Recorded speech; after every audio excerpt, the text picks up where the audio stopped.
When you're the fifth largest voting jurisdiction in the country during a pandemic, you need to print a lot of ballots.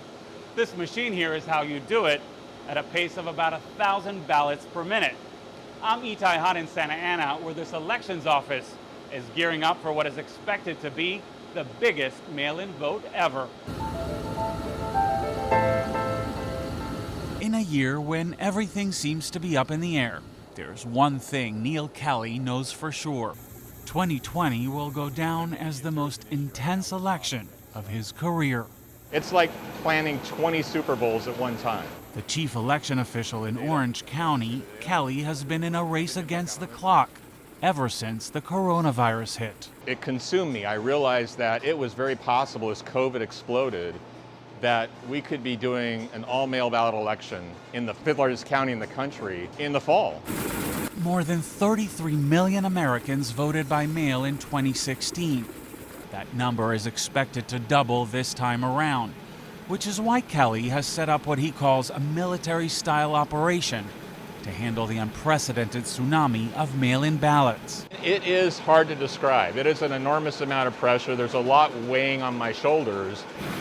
Since March, he's invested more than $1 million upgrading his machines, doubling his capacity, and conducting dry runs like this one to make sure everything is up to snuff. He also ordered a lot more paper, enough to print 1.7 million ballots. We're printing so much that if you laid paper down on the road, it would run all the way to Salt Lake City.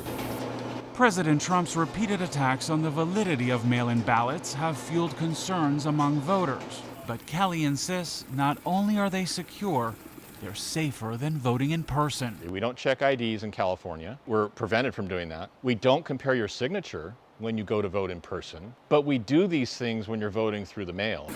Completed ballots can arrive up to 17 days after Election Day, as long as they're postmarked by November 3rd. Kelley will then have 30 days to tally the votes. He can't say how long exactly it'll take to count them all.